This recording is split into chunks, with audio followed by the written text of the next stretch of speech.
Hello, good people of YouTube. Mountbatten here. And today I've got a match for you guys from GeneStarwindHawking. We're going to refer to him as Hawking from now on because that's just too much to say in one go. Before we get into this match too far, though, I want to congratulate our first winner of the premium ship giveaway for the 25,000 subscriber giveaway, and that is Crimson Crux 07. I know I said a bot was going to select these comments, but this man's comment was just too funny. It made me laugh very, very hard. He said, "BB's to Issei, you were supposed to destroy the CV, not join them." That got a jolly laugh out of me, so congratulations on winning Crimson. Please DM me on Discord to claim your prize. We have 4 more of those premium ships to give away of your choosing throughout the rest of the week, so make sure you guys keep tuning in for those. So back to Hawking's game. This is the day after 10.4 dropped, so Deadeye is no more, and he is running a full secondary build Tirpitz with Adrenaline Rush. So I'm assuming that means he has the basic full secondary build, so all the secondary skills and the manual fire for secondary skill, and then Adrenaline Rush on top of that, and nothing else. He didn't include his commander build, so I don't know. That's just what he said. And let me tell y'all, this man does work this match, and you're going to want to see how this match pans out. Now, yes, it is a tier 8 game, and he is top tier, fighting against some tier 6 ships, but that doesn't make it any less, well, impressive what this man pulls off. But anyway, so he is playing standard battle, which is not my favorite battle mode, because standard battle, more often than not, winds up with a lot of stalemating, a lot of sniping from one side of the map to the other side, and not a lot of action tends to happen in a standard battle game. But this is not your normal standard battle game, as you will see here in a minute. So he opens up on a broadside Richelieu from about max range and gets predictable Tirpitz dispersion and, well, doesn't hit much. But then this Warspite at literally maximum range, just about 20 kilometers away, he lets his shells fly, and this is him following his shells, not me. I know some people don't like that, but hey, it's what he did, so it's what the replay recorded. Gets an 18k strike from 20 kilometers with Tirpitz. Again, this is without Deadeye, of course, because Deadeye is no more. I wish my Tirpitz and Bismarck had that type of dispersion. What's really interesting, too, is that he does have the spotter consumable equipped and not the fighter, which is interesting for a couple... Ooh, gets Citadel there through the nose, angled by, I'm pretty sure, the Bismarck of all ships. It's another wonderful salvo there on the Warspite, too. So he's taking about 23,000 damage off of that Warspite. But anyway, he has the spotter equipped, which is strange for Tirpitz because, one, Tirpitz's AA is not that great. She has significantly less AA than the Bismarck, and the Bismarck doesn't have that great of AA to start with. So most Tirpitz players will take the fighter consumable because that's really your only defense against planes. And plus with the spotter, Tirpitz's accuracy is not that great. Those 2 salvos he got into that Warspite are definitely anomalies for the Tirpitz. It is not normally like that, even after they buffed the dispersion for the German battleships. So interesting choice there. So this Richelieu is again selling broadside from about 16 kilometers out. Gets 2 salvos off from that. Some bounces from the first one, and the second one, pinned superstructure and overpinned superstructure as well. So the Tirpitz, what is it? I'm sure most of you are familiar. It's one of the older premium ships in the game. This is simply a Bismarck, like I said, with less AA, but she's got torpedoes and no hydroacoustic search consumable. Other than those things, it's a Bismarck. Trades that hydro for those torpedoes, and of course the AA as well. And this ship, until the Pommern came out, was considered to be the king of brawling because of that. Because those torpedoes, doesn't really matter what tier you're fighting, that is just an ace up your sleeve in a brawling situation. And many Tirpitz players make the mistake of playing her like a destroyer with those torpedoes. Because they think, I have torpedoes, I gotta use them. That's not the correct way to think when playing Tirpitz. They're useful when you get in the right situation, but you shouldn't be trying to get into that situation just to use those torpedoes. And that's one of the reasons why Tirpitz gets called a destroyer sometimes, because some players think she is a destroyer with those torpedoes. And she also has the nickname the Tirpitz because many, many players bought her when she first came out. She's one of the first tier 8 premium battleships you could buy, so people were skipping lower tiers and going straight to higher tier with the Tirpitz, which leads to some Interesting gameplay. I, for one, ran across a Tirpitz player back in the day that didn't understand that damage con was only to be used when you needed it. And he would pop it every time he got lit on fire, and then he would eat a torpedo. This is back when torpedoes lasted for quite some time. The flooding lasted for quite some time before the CV rework. Then he would immediately flood out. Back in the day, Battleship players religiously held their damage con for that random torpedo hit, so you wouldn't flood out, because if you got caught without that damage con, you were done. Oh, Icarus comes within secondary range. And you can see he does have manual fire for secondaries there, so he's selecting that. Icarus and his dispersion has been improved. Sadly, not as much as it used to be, but of course both sides of the secondaries can fire at the same time now. And man, I gotta say, on the Tirpitz and the Bismarck, the decreased accuracy is very, very, very prominent, as you can see there. That was pretty bad. That looked like Tirpitz before the commander rework, just with the secondaries without selecting a target for them. That was pretty rough. Man, I really hope they buff that back up. Anyway, so Bismarck and Richelieu come around the corner right here. Bismarck showing broadside. So Hawking aims for his armor belt there. Gets 1 pin, 2 overpins for about 6k. He's angled though, so he's bouncing most of the shots coming back at him. Both the Bismarck and the Richelieu do only have 15-inch guns, but the Richelieu has some pretty hot shells, as anyone who's played French battleships know.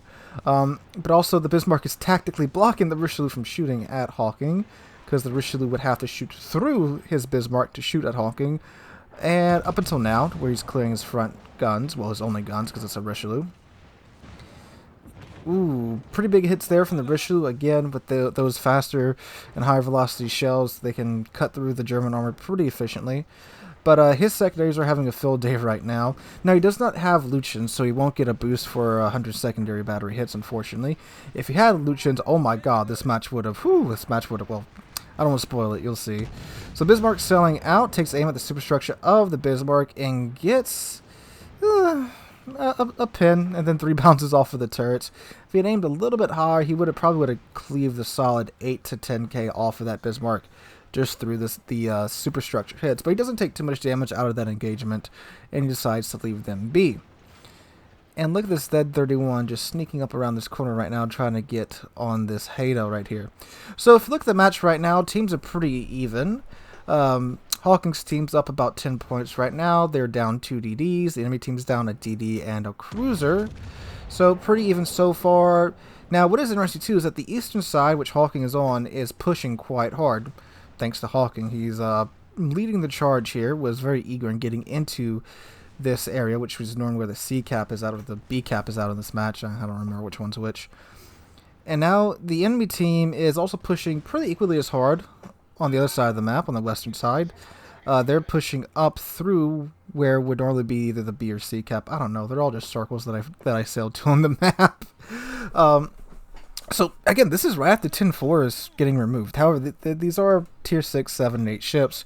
Tiers where Deadeye wasn't too much of an issue because of the concealment ranges of the battleships were so large at these tiers, where you couldn't really utilize it too much. Unfortunately, they do lose a Hyuga.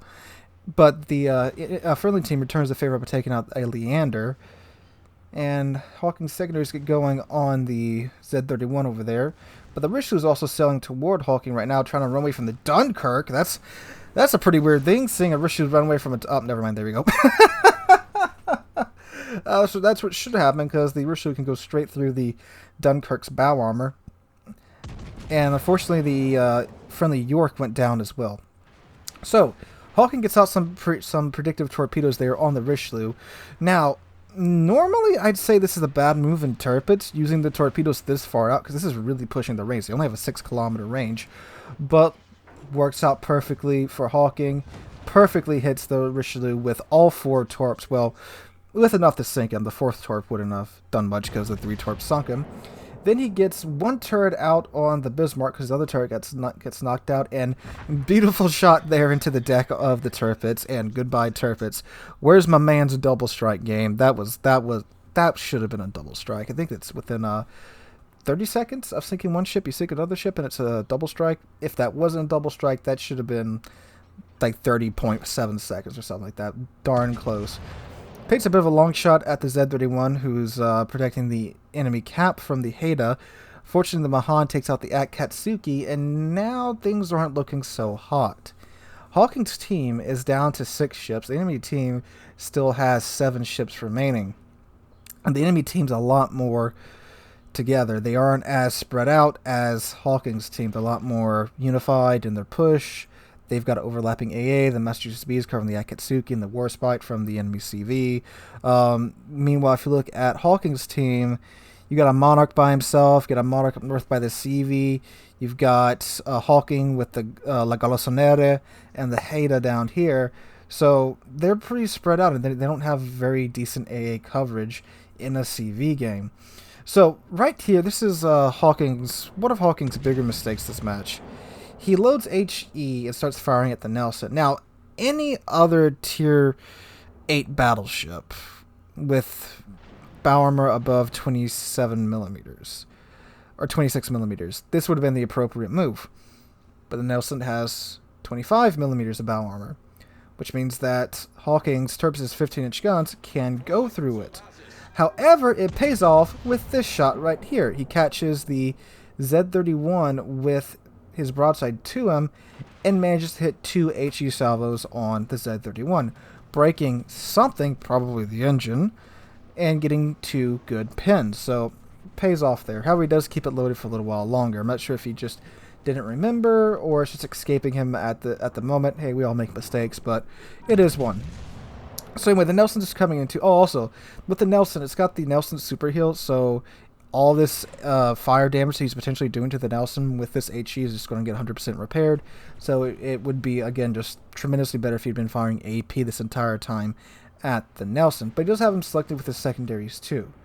They'll easily chew through the Nelson, as all the secondaries on the Tirpitz can pin 32 millimeters of armor.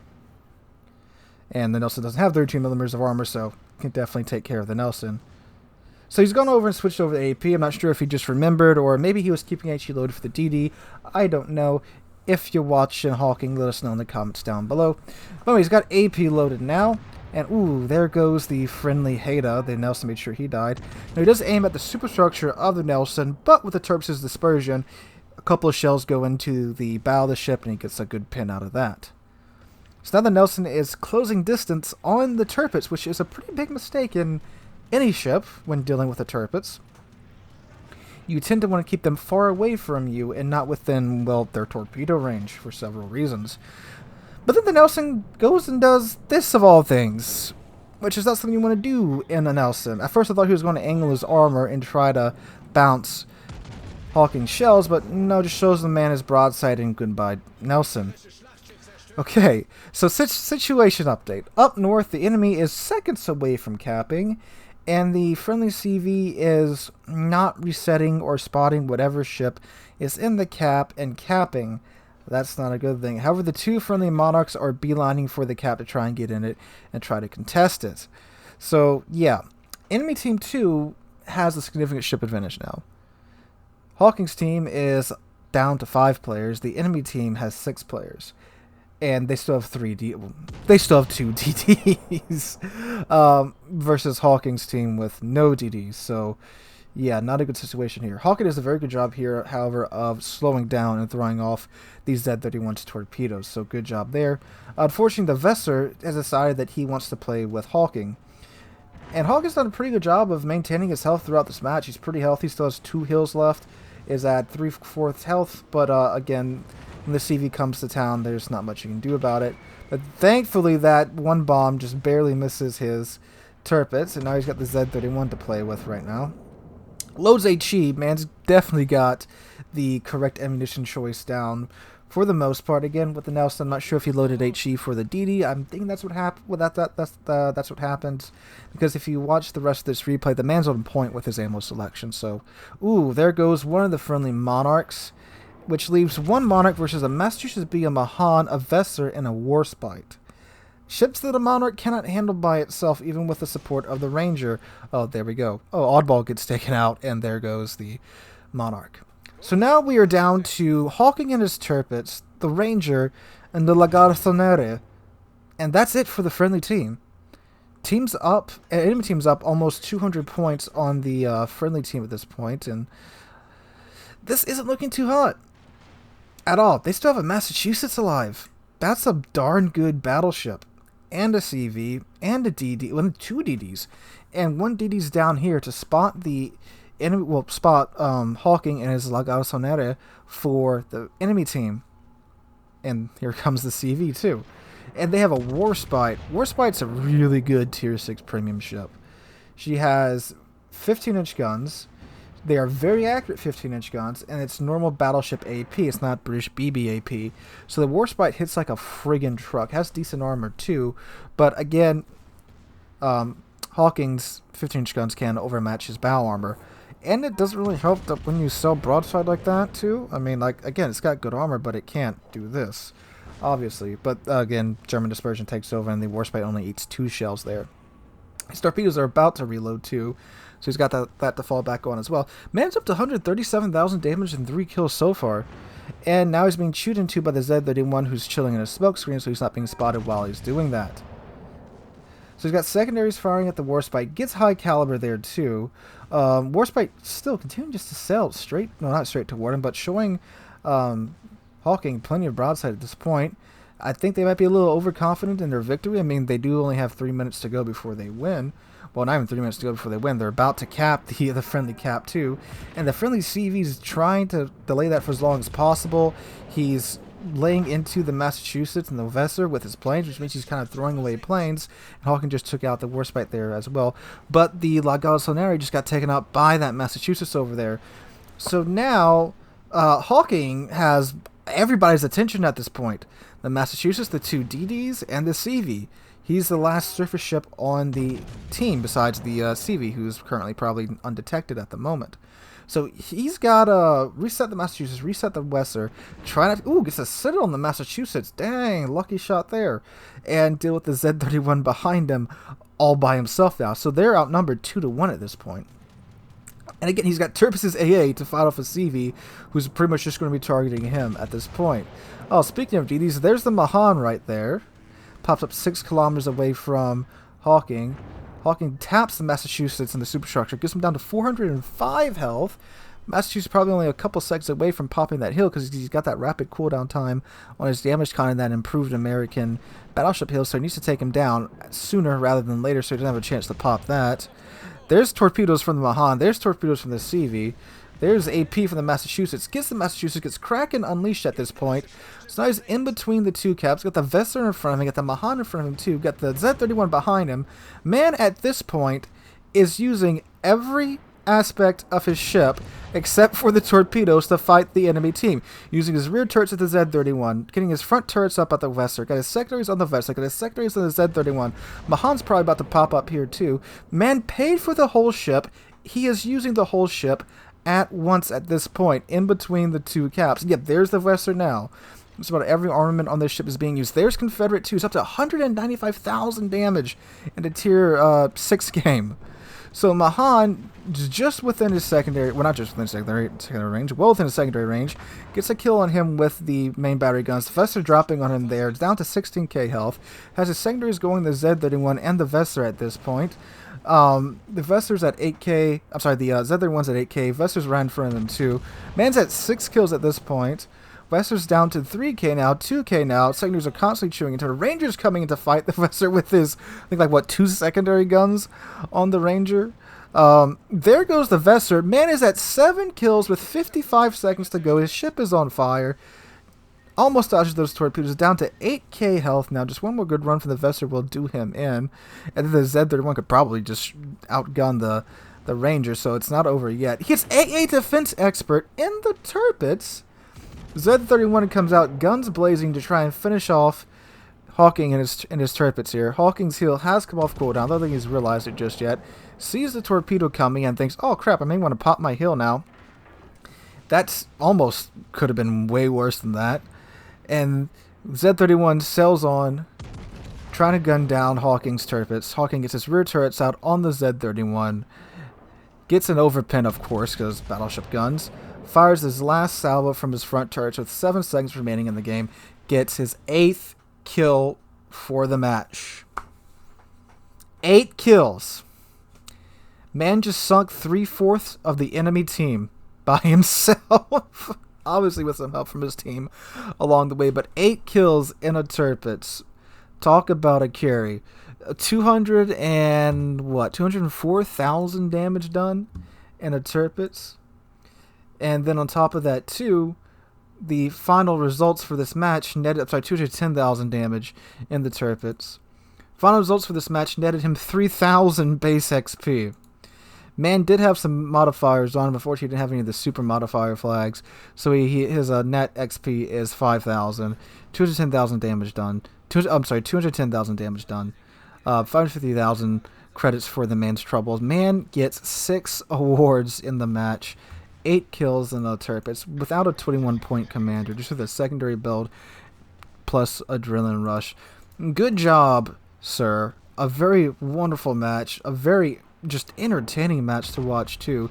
Good to see the Tirpitz pushing again, and again, day after Deadeye, what a better day to push and have a game like this. So good job, sir. Thank you for sending in that replay. If you have a replay you'd like to send to me to feature on the channel, send it to the email in the link down below. Might see yourself up here on the channel next. Again, we will be giving away another premium ship tomorrow, so make sure you're checking the comments on last Tuesday's video. It's the Deadeye is Gone video, the patch update video, and see if you guys have won.